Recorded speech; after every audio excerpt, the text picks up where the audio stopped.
Ahí está la gente de Mali. Hay 89 personas.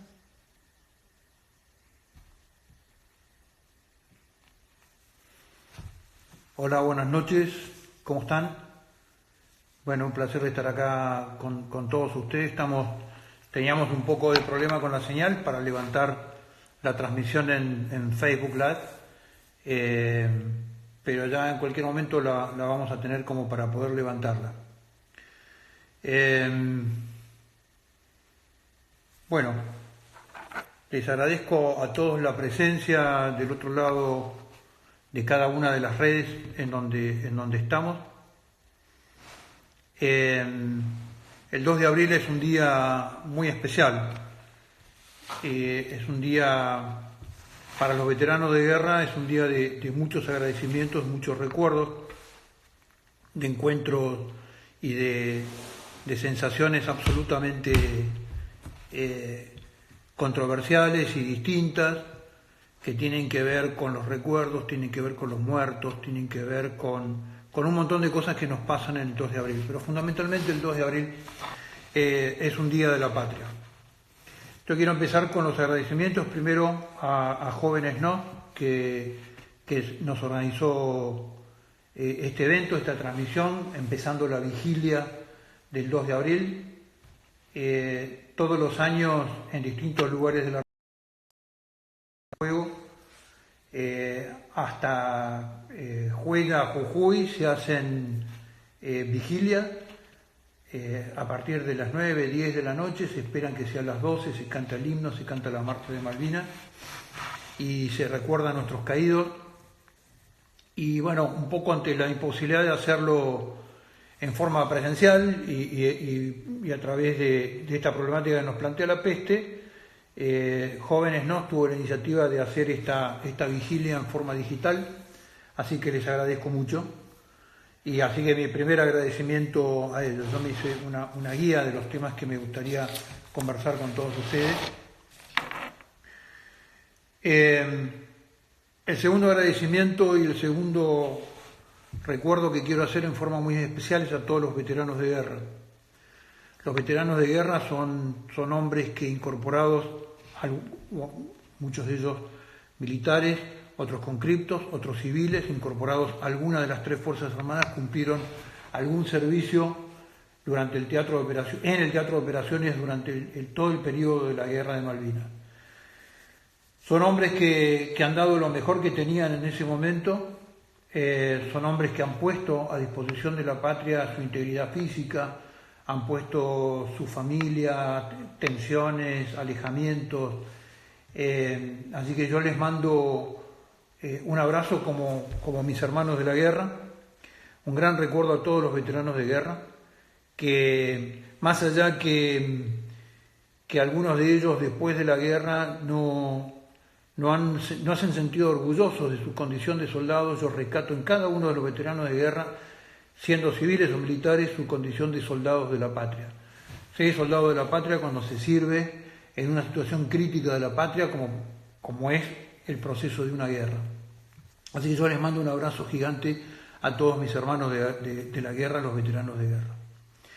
Un especial recuerdo entre esos veteranos a los veteranos de mi regimiento, el regimiento 25, oficiales, suboficiales, soldados, hombres con una vocación de servicio enorme que los he visto cumplir su deber en las situaciones más complejas, en el hambre, en el frío, en el aislamiento, en la angustia, en el miedo, en el hambre, y los he visto cumplir siempre pidiendo las misiones más riesgosas y siempre buscando el lugar más complejo para que otro camarada no tenga que estar cumpliendo esa misión. Un recuerdo especial para mis veteranos de guerra, los soldados de la sección Romeo, que muchos de ellos seguramente me están viendo en las redes, algunos de ellos me van a estar esperando en Facebook, que espero que arranque en cualquier momento. Esos 38 soldados que fueron parte de mi sección, junto al cabo Pacheco, el cabo Fernández, que seguramente también en alguna red nos están viendo, les mando un abrazo significativo. Para mí han sido un ejemplo por el resto de mi vida. Yo en cada situación difícil que he tenido en mi vida siempre he mirado las fotos de mi sección en Malvinas una foto donde tenemos la última foto que estamos todos juntos con un helicóptero Chinook a nuestras espaldas, y siempre los recuerdo y los veo en su integridad, en su honor posterior a la guerra, haciéndose cargo de su condición de soldado, y en su valor y en su heroísmo en los momentos del combate. Siguen los agradecimientos que tienen que ver con todas las personas que rodean este 2 de abril, ¿no? Hoy quiero hacer una mención muy especial a los juglares de la guerra. No hay épica sin poesía, no hay forma de contar la guerra sin poetas. Sin poetas en cualquiera de sus formas. Y la gesta de Malvinas tiene sus soldados, tiene su épica y tiene sus juglares, aquellas personas que después de la guerra, a través de su arte, en distintas formas de arte, en la poesía, en la pintura, en el folclore, y muchos de ellos en el rock o en distintos tipos de formas musicales, han expresado su amor por Malvinas, su amor por la patria, su recuerdo y respeto por todos los veteranos de guerra, que han cantado en forma épica cada uno de nuestros combates, que han recordado los nombres de nuestros muertos, que ponen los nombres de nuestros muertos en el viento. Yo les quiero hoy dar un agradecimiento enorme. Hoy, obviamente, siempre voy a recordar a aquellos que tengo más cerca o que son más amigos míos.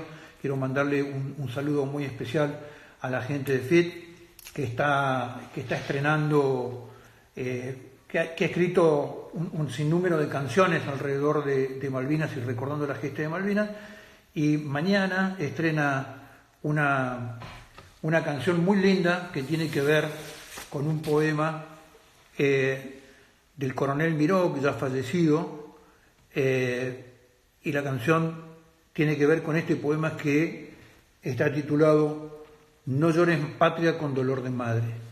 Y le voy a pasar algunas de las estrofas porque es extraordinaria, se las recomiendo, del coronel Miró.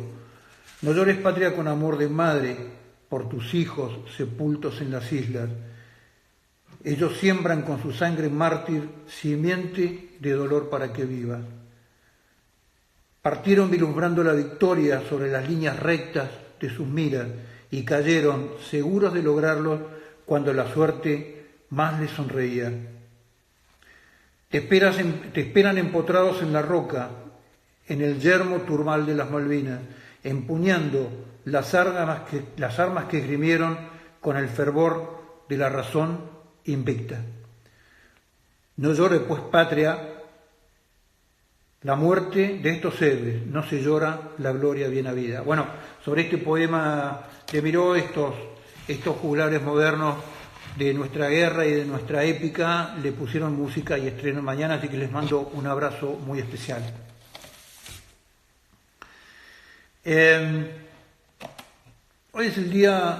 Hoy empieza el día de recuerdo de los veteranos de guerra y los días y fundamentalmente de los muertos caídos en combate, aquellos 649 héroes que dieron su sangre. Y yo recorro la Argentina y veo placas y veo monumentos con los nombres por ahí de los veteranos de guerra, con el título fallecido. El año pasado me pasó cuando pasé por una localidad de Córdoba que yo quiero mucho, y de vuelta de un encuentro con la sección Romeo, que fueron los soldados que recién se los acabo de nombrar, y pasando por una ciudad de Córdoba muy querida, fui a ver el monumento de Malvinas y veo el nombre de uno de los fallecidos de mi sección, lo veo con el título de fallecido. Entonces, al día siguiente, cuando volví a Buenos Aires, lo hablé al intendente del pueblo, de la ciudad, mejor dicho, perdón, y le digo, mire, no es fallecido, un muerto en combate no falleció de un infarto, no falleció en la cama, no falleció en un accidente de auto, no chocó con la moto. El muerto en combate es una categoría especial. Todos los muertos por la patria son valorables, pero los muertos en la guerra son muertos que tienen una categoría y una dimensión absolutamente especial porque dieron su vida en aras de la patria. Bueno, el intendente me dijo, mire, discúlpeme, yo no sabía la diferencia. Y al siguiente 28 de mayo, que era el día del aniversario de este muerto en combate, fuimos con los integrantes de la sección a esa ciudad, en Córdoba, inauguramos un busto con el nombre de este veterano de guerra muerto en combate el 28 de mayo en Darwin. Y bueno, lo que yo les quiero decir que los muertos no son fallecidos por razones físicas, ni en un accidente de auto, ni en una circunstancia particular, son muertos en combate, que es una categoría especial. ¿Y por qué digo esto? Porque muchas veces la gente con un enorme nivel de generosidad nos dice a los veteranos de guerra que somos héroes, somos soldados, con todo lo que eso significa, ni más ni menos que soldados de la nación argentina, de una nación cuyos soldados entregaron su sangre desde el Cabo de Hornos hasta el Ecuador en la lucha por la independencia.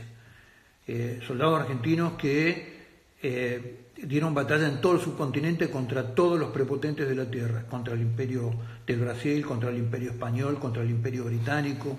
No es menor, pero ser héroe significa entrar en esta categoría en donde te coloca solamente Dios a través de la muerte.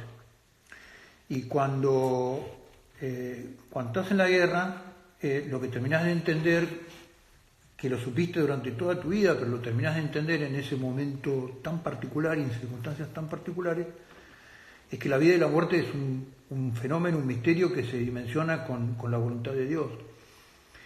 En el mismo hecho sobrevive un soldado con un disparo en la cabeza y muere un soldado con una esquirla de granada que tiene el tamaño de una miga de pan que le perfora un pulmón. Y esto no lo explica ni la balística, no lo explica ni la medicina, no lo explica la termodinámica, no lo explica ninguna ciencia. Lo único que lo explica es el misterio de la voluntad de Dios. Por eso yo creo, y en general los veteranos tenemos la profunda convicción que héroes de la patria son aquellos a los cuales Dios se llevó a través de la muerte, que es un misterio. A quienes quedamos y quienes se fueron es un misterio. Bueno, el otro punto, antes de entrar al conflicto en sí mismo, el otro punto que no quería dejar de hablar hoy, que me lo preguntaron mucho si está en todas las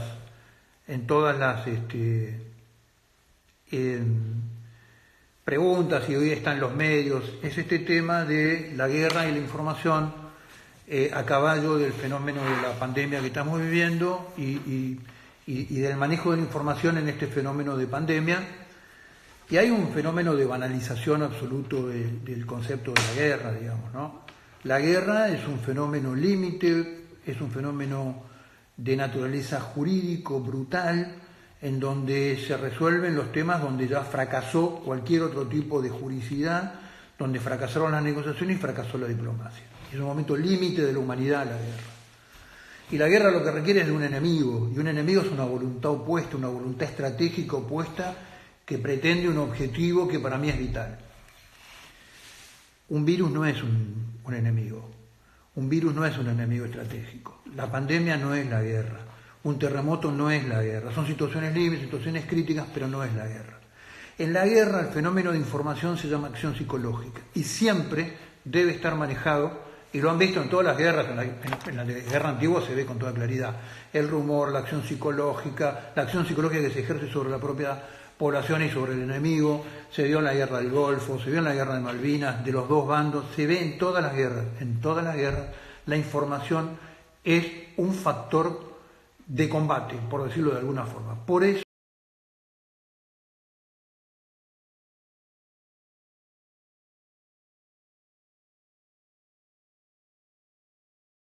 en la pandemia, con un fenómeno del manejo de la información en la guerra, es banalizar absolutamente el fenómeno de la guerra. De hecho, una de las definiciones más sintéticas y más brutales con este fenómeno del manejo de la información en la guerra dice que la primera baja de cualquier guerra siempre es la verdad. Porque uno en el medio de la guerra no le dice a su propia población, mira, el enemigo es muy malo y nos puede bombardear y esto es muy peligroso. Lo que hace con su propia población es establecer y refrendar la justicia de la causa por la que uno está luchando y por la que esa población se está sacrificando. Entonces, no tiene nada que ver el fenómeno del manejo de la información durante una guerra que durante cualquier otro evento, inclusive de un evento tan complejo desde el punto de vista social como es la pandemia, o como es un terremoto, o como es un maremoto, como es un tsunami, o cualquier otro tipo de fenómeno. Entonces, un tema que me lo han preguntado mucho, yo quería aclararlo porque hay periodistas que hablan de la malvinización del fenómeno hoy del manejo de la pandemia con un nivel de banalidad típico de los medios periodísticos argentinos y del nivel de la discusión de los periodistas. Vamos a situarnos un poco el 2 de abril de 1982, en donde estábamos algunos de los que estamos seguramente acá conversando, y qué es lo que nos pasaron los días anteriores. Yo en 1982 era subteniente, tenía 23 años. Me había casado el 10 de diciembre de 1981, había terminado mi curso de comando los primeros días de diciembre. Y a principio, al mes de marzo de 1982, habíamos recibido ya los soldados nuevos de la clase 63, estábamos terminando la primera etapa de instrucción, que es era en ese momento el periodo básico. Y en Argentina, yo estaba en el medio de la provincia de Chubut, una ciudad que se llama Sarmiento, que yo quiero mucho, además, que se llama Sarmiento, en el medio de la provincia de Chubut. En esa época no había internet, no había Instagram, no había Facebook. Recibíamos los diarios de Argentina una vez cada 3 días. Había ATC, que era el canal 7, cuando se prendía la repetidora entre Comodoro y Sarmiento, con lo cual en general no estábamos muy informados de lo que estaba pasando en la Argentina, que Argentina se había desarrollado el problema en las Islas Georgias, con el conflicto inicial en las Islas Georgias. Ya el año anterior, en el año 75, había habido un incidente militar, más que diplomático, con la fragata Shackleton británica. Había un clima ya muy enrarecido, y el día 27 de marzo nuestro jefe de regimiento nos llama a todos los oficiales a una sala de reunión y nos dan la orden de operaciones para la recuperación de las Islas Malvinas. Con un nivel de sorpresa fenomenal, todos jamás nos imaginábamos que la reunión era para una acción de esa naturaleza. Y bueno, y empezamos a alistarnos en una operación que en ese momento era secreta.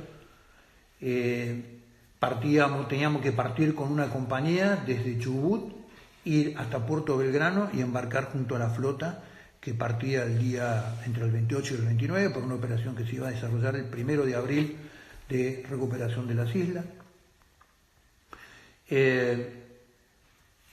Esto fue a las 9 de la mañana, partíamos a las 12 de la noche, así que en todo ese día a terminar de armar y de organizar todo el equipamiento y los pertrechos que hacían para desarrollar una operación que no sabíamos cuánto tiempo iba a tardar. Nosotros formábamos parte del escalón de asalto anfibio, íbamos a participar del desembarco con la Infantería de Marina. Después la Infantería de Marina se iba a replegar y el Regimiento 25 se iba a quedar dando la seguridad a Puerto Argentino y a las ciudades principales de las Islas Malvinas. Esta era la misión inicial. Ese día fue en secreto, armar todos y despedirnos de nuestra familia. Yo me despedí de Andrea, de mi señora, que nos habíamos enterado que estaba embarazada de mi hijo más grande, Juan José, hacía más o menos 10 días. Me despedí en la puerta de mi casa a las 10 de la noche y diciéndole: me voy a un ejercicio en la Isla Grande de Tierra del Fuego. Eso fue un 27 de marzo, volví mediados de julio como prisionero de guerra. Y ahí partimos. La sensación de haber recibido la orden de operaciones a los 23 años, de la primera misión de combate de tu vida, en ese momento es como que se empiezan a alinear un montón de cosas que te pasaron a lo largo de toda tu vida: conversaciones con tus padres, lecturas, decisiones vocacionales. Con algún momento decidiste, en lugar de hacer otra cosa, ser soldado. Y Y ahí se te alinean un montón de cosas que hasta ese momento a lo mejor no tenían ningún hilván, se hilvanan absolutamente en ese momento, en ese lugar, y a partir de ese momento te das cuenta que Dios y tu vida se fueron ordenando en determinado momento para hacerte vivir como protagonista de ese momento que estás viviendo. 28 de mayo embarcamos en la flota, en Puerto Belgrano, una cosa impresionante, en ese momento ver la flota de mar anclada en Puerto Belgrano, una cosa impresionante. Partimos para una operación que iba a ser el 1 de abril. La misión de mi sección en esa primera parte de la operación era desembarcar por helicóptero a un pequeño lugar hípico que había atrás de la casa de gobernador y ser reserva de la operación. Durante la navegación se desata una tormenta muy fuerte y se rompe el helicóptero Puma donde nosotros íbamos a desembarcar y se cambia todo el concepto de la operación. Y en ese nuevo diseño de la operación, comandos anfibios que iban primero a tomar el cuartel de los Royal Marine Movie Group se dirigen a la casa del gobernador y en ese hecho es donde muere el primero y único muerto de esa jornada, el primer muerto en toda la campaña de las Islas Malvinas, que es el capitán Giaquino, con 2 heridos más que formaban parte de su equipo antes de que se rindan los infantes de marina en la casa del gobernador. Y acá quiero mandarle un saludo muy especial a Delicia Giaquino y a sus 2 hijos. Pedro Giaquino, que era comando anfibio, fue para nosotros a lo largo de nuestra vida, yo no tuve la oportunidad de conocerlo personalmente, pero fue realmente un perfil de soldado y un ejemplo como soldado argentino, nuestro primer caído en las Islas Malvinas. En ese nuevo diseño de la operación, a mi sección le toca quedar embarcada hasta cerca del mediodía, con lo cual desembarcamos al mediodía en un helicóptero de la Armada, en un helicóptero Siquín de la Armada, con una enorme frustración porque cuando llegamos a tierra ya había pasado absolutamente todas las acciones de combate y lo que uno siente a los 23 años es que la historia les pasó por delante de uno. Y ese mismo día ya recibimos la próxima misión, que era el día 3 de abril, trasladarnos en un helicóptero Siquín para recuperar la población de Darwin, una población que queda en el medio de la isla y que es un istmo pequeño que une la parte sur de la parte norte de las islas. En la navegación del buque, ¿cómo? En la navegación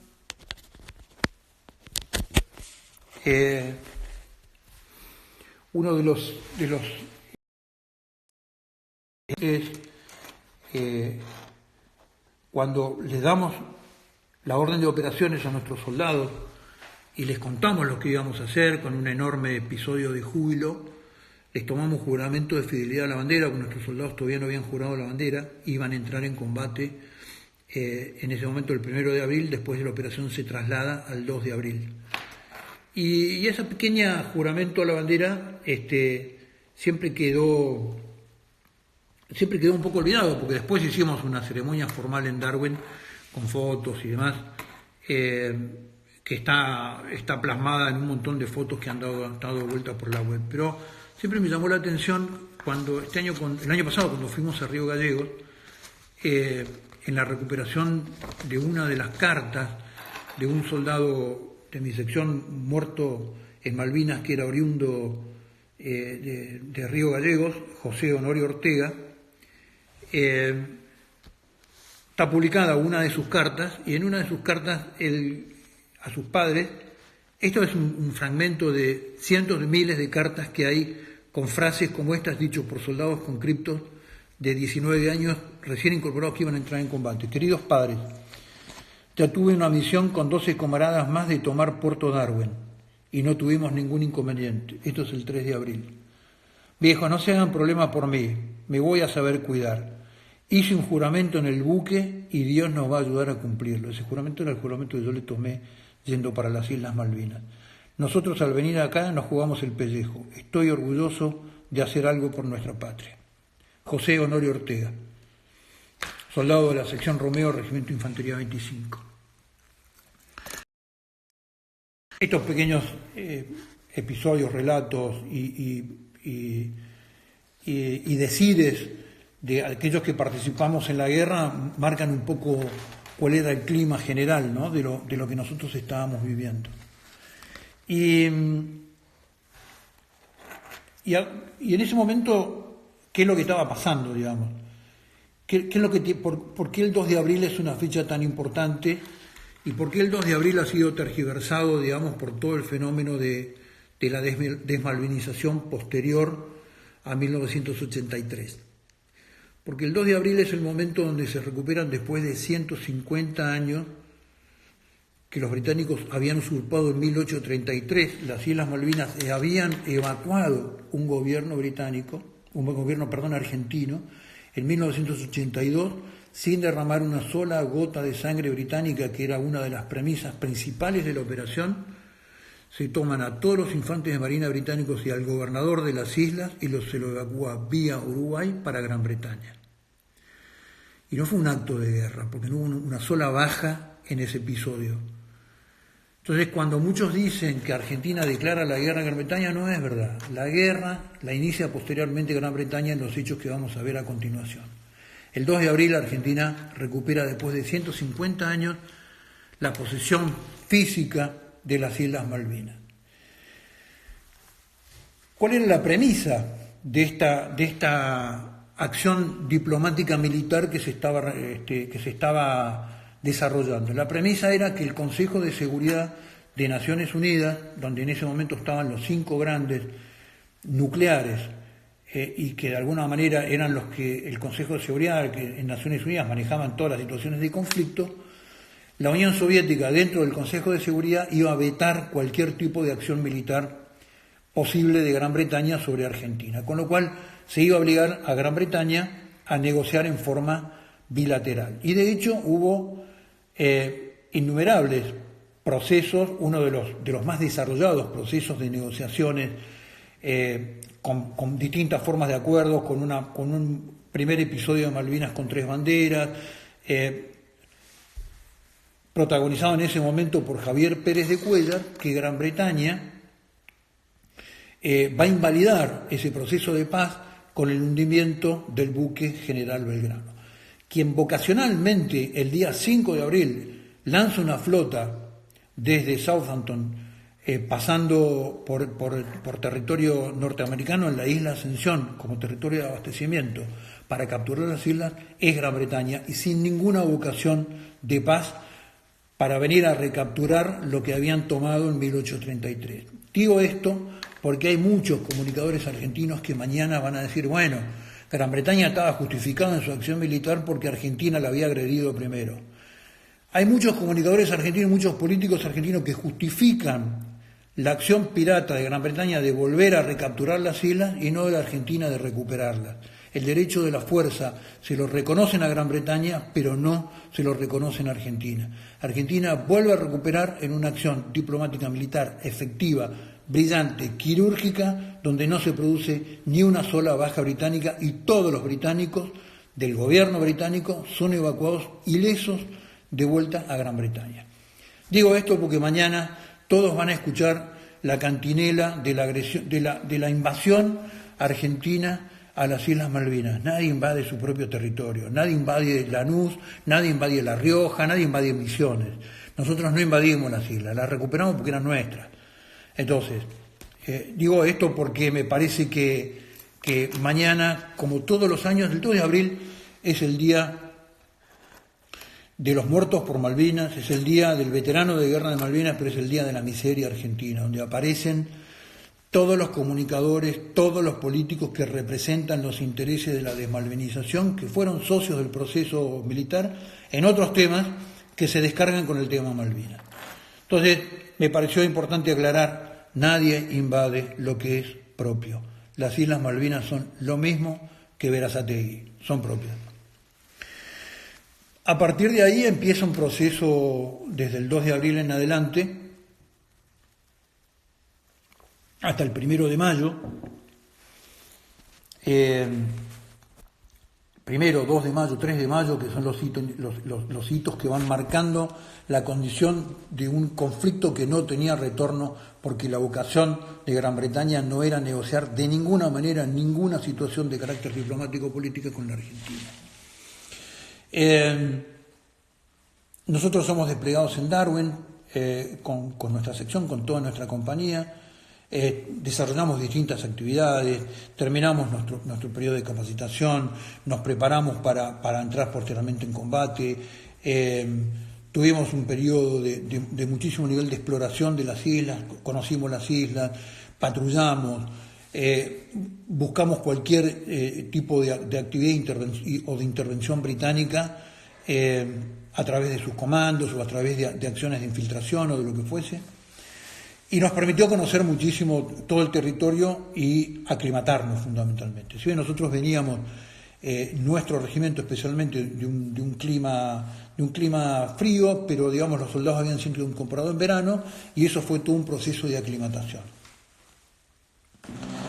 A los pocos días del 2 de abril vivimos vivimos Semana Santa en Malvinas, nuestra primera Pascua en Malvinas, y que fue una situación muy especial. Malvinas tuvo como componente muy específico de todos los integrantes que tuvimos un altísimo índice de espiritualidad. Dicen que en las trincheras no hay ateos, ¿no? Eso se escribe a lo largo de toda la historia de la guerra. Y yo creo que Malvinas fue así. Nosotros nos sostuvimos a lo largo de toda la guerra por nuestra propia acción espiritual de las propias fracciones, a través del rezo del rosario, por la acción de nuestros capellanes.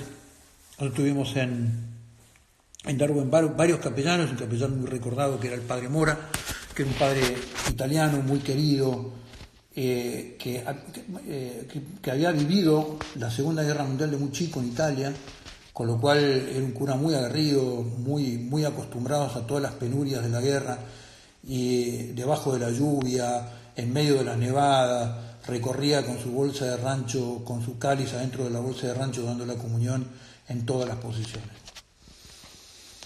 El próximo hito importante de este proceso, y que marca la aproximación de la flota ya a su posesión de ataque a las Islas Malvinas de la flota británica, es el 1 de mayo. Ya la flota desplegada en orden de ataque inicia sus acciones militares el 1 de mayo. Hay un tema antes que no me gustaría saltear, que es el día 5 de abril, Naciones Unidas lanza la resolución 501, en donde ya el Consejo de Seguridad le ordena a Argentina replegar las tropas en las islas. Y la Unión Soviética no logra vetar esa resolución del Consejo de Seguridad de Naciones Unidas, con lo cual Argentina queda a partir de ese momento aislada internacionalmente y no se cumple el presupuesto con el cual se había efectuado el desembarco el 2 de abril, que se iba a impedir la acción militar de Gran Bretaña sobre las islas. Con la orden de Naciones Unidas que Argentina no acata de replegar, se abre diplomáticamente la posibilidad de que Gran Bretaña, en forma autorizada por Naciones Unidas y con todo el marco de sus alianzas de la OTAN, tenga la posibilidad de accionar militarmente contra la Argentina. Lanza su flota, la flota va llegando fines de abril y el 1 de mayo, como yo les decía, ya en un despliegue de ataque, lanza sus primeros ataques aéreos. Los ataques aéreos previos a las operaciones terrestres en una guerra, tienen que ver fundamentalmente con al enemigo que se ataca, atacarle la logística, atacarle las comunicaciones, desmoralizarlo, aislarlo de su centro de abastecimiento, aniquilar su movilidad aeromóvil a través de destruir helicópteros, destruir su artillería antiaérea, y esto fue sistemáticamente lo que nosotros vivimos desde el 1 de mayo hasta los días de los combates por parte de los buques británicos a través del fuego naval y de los ataques aéreos que sufríamos por parte de la flota embarcada, de aeronaves embarcadas en la flota británica. Y esto lo que fue haciendo es dejarnos cada vez sin abastecimientos, dejarnos sin munición, aislarnos de nuestros centros principales de comando, destruir nuestras comunicaciones, dificultar nuestro abastecimiento, y esto fue el proceso de desgaste que terminan con los combates de fines de mayo y primera quincena de junio de 1982, que después vamos a hacer otra comunicación específica para contar. En mi caso particular nos vamos a juntar con algunos otros veteranos y le vamos a ir contando los combates del 28 de mayo y todos los combates previos a la caída de Puerto Argentino. Yo antes de terminar este primer tema, yo quería hacer dos reflexiones más. El sentido de la patria, digamos, ¿no? Que hoy 2 de abril, una de las palabras más usadas y más ajadas que vamos a tener durante todo el día va a ser el sentido del sacrificio por la patria. La patria, siempre lo decimos, es esa enorme construcción, ese enorme vehículo que vincula nuestro pasado con nuestro futuro, ¿no? Es el que nos hace a nosotros como individuos, pequeños átomos en este enorme universo, nos transforma en sujetos históricos. Y esa patria, decía el padre Castellani, que es el amor primero, ¿no? Y el amor postrero después de Dios. Quienes no logran amar a su patria, a muchos de ellos, muchos comunicadores mañana lo van a dar como un síntoma de racionalidad, ¿no? Como que la patria es un concepto superado, las grandes acciones de la historia se hicieron invocando el sentido de la patria. Los seres humanos tenemos una vocación trascendente y en ese modelo trascendente está Dios y está la patria. La patria se nos coloca en un sentido histórico trascendente. Con lo cual el amor a la patria es el amor primero. Y el servicio a la patria, y aquellos que no logran amar a su patria no es porque tengan un exceso de racionalidad superado, es porque tienen un problema de amor, porque no saben amar. Entonces, y a la patria se la ama como se la ama a la madre, no importa si es linda, si es fea, si es grande o si es chica, se la ama porque es nuestra. Y lo que van a ver en el sacrificio de los hombres, en esos hombres que fueron capaces de morir por Malvinas, en esos hombres que volvieron heridos, con alguna suerte de mutilación en su cuerpo que los acompañó a lo largo de toda su vida, y algunos lo viven con un tremendo orgullo, esa mutilación, porque es una mutilación en beneficio de la patria. Y lo van a ver en aquellos hombres que tienen las heridas que no se ven, que son las heridas del alma, las heridas que no sangran, todas esas. Y la patria tiene que ver con lo que nos sucede. Yo cuando volví de Malvinas, con todos los integrantes de mi sección y a mi nombre, les escribí una carta a todos los padres de nuestros caídos, ¿no? Y yo a veces las releo, está en mi página de Facebook, si en algún momento la quieren ver. Yo a veces las releo y lo que releo es cuando me encuentro con los familiares de ellos, siempre releo lo mismo. Y en ese momento yo le decía a los padres, su hijo es un héroe de la patria y va a ser un ejemplo para los argentinos de mañana. Y los argentinos de mañana son la mayoría de los que están ustedes del otro lado, que tienen menos de 38 años, fue toda la Argentina que siguió al sacrificio de estos grandes hombres. Y lo último que sí querría tocar, acuérdense que vamos a tener un compromiso pendiente para hablar de los combates, es de la posguerra. Muchos me preguntan cuáles fueron los 2 momentos más duros de la guerra. La guerra no es duro el hambre, no es duro el frío, cuesta soportarlo, pero se soporta. No es duro el combate. Los 2 momentos más duros que yo sufrí en Malvinas fue uno el 6 de junio de 1982, cuando en Darwin enterramos a los 12 integrantes de mi regimiento en una fosa común. En Darwin, con los británicos rindiéndole honores, con 2 capellanes católicos, uno argentino y otro británico, donde, cuando uno ve el resultado del combate y cuando uno tiene que enterrar a sus amigos y preparar la fosa y preparar la ceremonia. Es muy duro en lo personal, no se llora la gloria de la vida, como dice el coronel Miró en su poema, pero fue uno de los momentos más duros. Y el otro momento durísimo es la vuelta, el retorno al continente.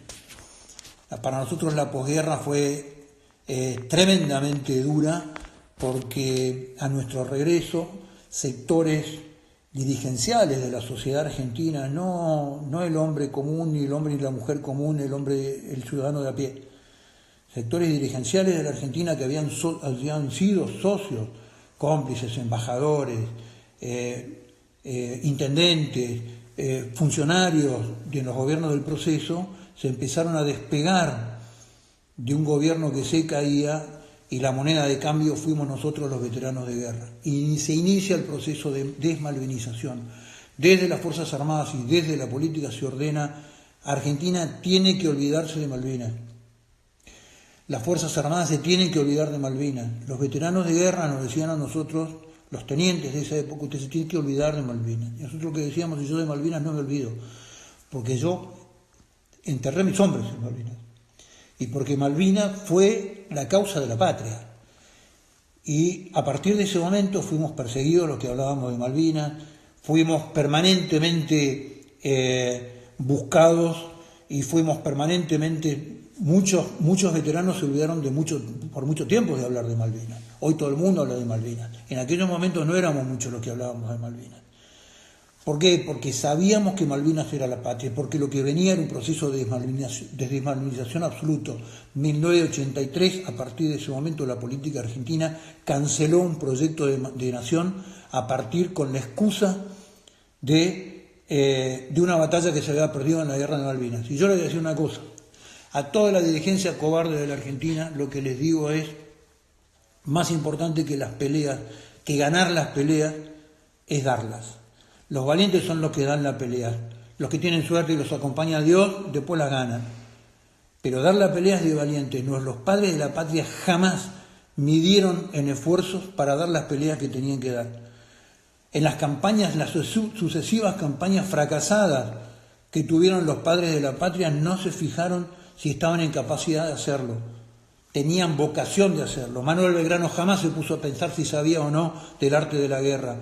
Lo que dijo es: hay que pelear por nuestra patria. Entonces lo que yo les digo es: las peleas se dan porque tocan darlas, no porque sepamos que vamos a ganar. Y los partidos son importantes porque se juegan, no porque se vayan a ganar o perder. Entonces lo que yo les digo es: fue un momento muy duro volver a la Argentina y enfrentarnos a una dirigencia miserable, decía, que sistemáticamente nos usó como moneda de cambio, y empezó un proceso de desmalvinización que nunca pudo cuajar en la Argentina. Después de la guerra de Malvinas, creo yo que hubo un proceso muy claro. Hubo dos modelos de trato de la causa Malvinas y de los veteranos de guerra. La opinión publicada de las manos de los medios de comunicación que habían aplaudido el proceso y que después se desengancharon, de los dirigentes políticos cuyos partidos habían tenido dirigentes, ministros, embajadores, y habían tenido intendentes en el proceso que se desengancharon y generaron la desmalvinización y nos trataron mal a los veteranos de guerra. El discurso del candidato presidencial que ganó en el 83 dijo claramente: Malvinas no es el carro triunfal de la nación argentina, es el carro atmosférico de la nación argentina. Y el otro trato es el argentino de a pie, de todos ustedes, de los argentinos y argentinas que después del 83 a cada veterano de guerra lo único que nos dijeron fue gracias. Y donde nos aturden los teléfonos, cada 2 de abril nos dicen gracias. Y que sienten Malvinas como propia y sienten la causa argentina como la causa de la nación argentina. A todos esos argentinos, muchas gracias.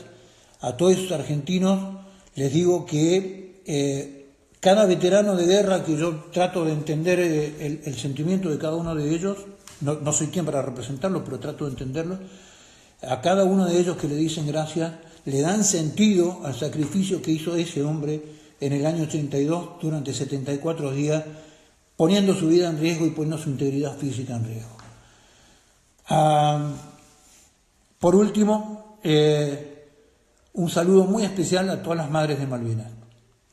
En esta sociedad argentina profuso en pañuelos y profuso en pañales puestos en la cabeza en forma de pañuelos, esas madres de Malvinas en 38 años nunca nadie tuvo un pañuelo para enjugarle una lágrima, nunca el Estado las atendió, nunca los gobiernos las atendieron, solamente algunos funcionarios de algunas provincias que tuvieron la sensibilidad para entender que esas personas habían perdido un hijo, habían perdido un padre, habían perdido un hermano. A todos ellos yo les saludo porque cada uno de esos héroes se formó en el seno de esa familia. Y de los 649 muertos hay una madre que le enseñó, y lo primero que le enseñó fue el amor a la patria. Y ellos aprendieron el amor a la patria de la mano de su madre. Así que un saludo muy especial en este día. Bueno, esta plataforma se me hace muy difícil seguir a ver si hay alguna pregunta. Me hicieron llegar una. ¿Querés que te diga? Bueno, acá Mili, que me está ayudando, me transmite una pregunta. ¿Qué le dirías a los jóvenes que hoy tienen la edad que vos tenías cuando estuviste en Malvinas? ¿Qué les digo a los jóvenes de 23 años o a los jóvenes de 19 años que tienen la edad de esos viejos y queridos soldados? Lo que les digo es que cada uno hay un momento y hay una oportunidad y una circunstancia que le toca dar pelea por la patria. A nosotros nos tocó esa pelea. A ustedes les toca la pelea diaria de dar una pelea por la patria en orden a que este país sea distinto y en orden que este país sea un país grande. Las Malvinas van a volver a ser incorporadas al territorio nacional en forma legítima el día que la Argentina sea un país grande. Y ustedes tienen que ser los constructores de ese país grande. Esa es la pelea que les toca. Esa es la batalla que les toca dar. No hay forma, a través de ninguna bravata, a través de ningún otro modelo que la Argentina recupere las islas, que no sea a través de una estrategia diplomática llevada a cabo por una dirigencia inteligente, patriota y con voluntad de pelea por recuperar esas islas. Y eso lo que requiere es una nación grande, como fuimos una nación grande. Y ustedes, la pelea que les toca dar es eso. Nosotros a los viejos nos toca abrirles el espacio, pero la pelea que a ustedes les toca es esa.